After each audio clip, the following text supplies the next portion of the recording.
नाताळच्या मुहूर्तावर नवी मुंबई आंतरराष्ट्रीय विमानसेवेला होणार सुरुवात। पहिल्याच दिवशी 30 विमानं उड्डाण घेणार असून Indigo, air India, Akasa air आणि स्टार एअर या विमान कंपन्या सेवा देणार असल्याची माहिती।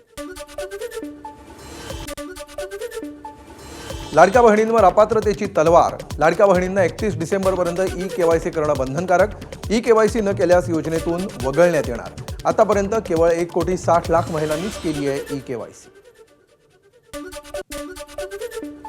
नाताळ आणि नववर्षाच्या सुट्ट्यांसाठी पर्यटकांची कोकणाला पसंती। समुद्रकिनाऱ्यांच्या सौंदर्याचा आनंद घेण्यासाठी आणि छत्रपती शिवरायांच्या गडकिल्ल्यांचा इतिहास जवळून अनुभवण्यासाठी पर्यटकांची प्रचंड गर्दी।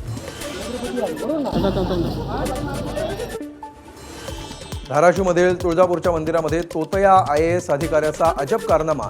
VIP दर्शनासाठी संस्थेच्या अधिकाऱ्यांना दाखवलं लोकसेवा आयोगाचं बनावट ओळखपत्र। तोतया अधिकाऱ्यावर पोलिसांची कारवाई।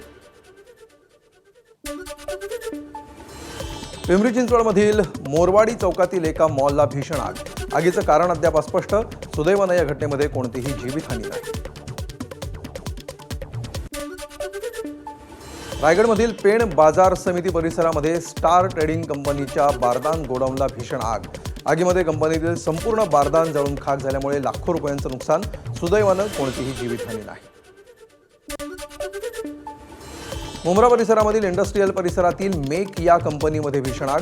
आगीचं कारण अद्याप अस्पष्ट। अग्निशमन दल घटनास्थळी दाखल झाला असून आग विझवण्याचे प्रयत्न सुरू।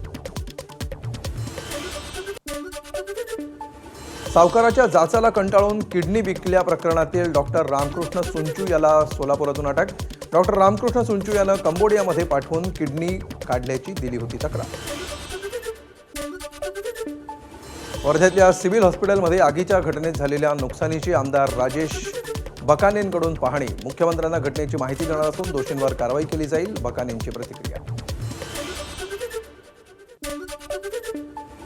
साताऱ्यातील खटाव तालुक्यामध्ये सूर्याची वाडी या ठिकाणी पट्टेरी हंसाचे केरळवाडीमधील ब्रिटिशकालीन तलावामध्ये आगमन। जगात सर्वाधिक उंचीवरच्या शिखर असणाऱ्या माउंट एव्हरेस्टमधूनही झेप घेतो पट्टेरी हंस, तर सलग 17 तासांहून अधिक काळ कापतो हवाई अंतर।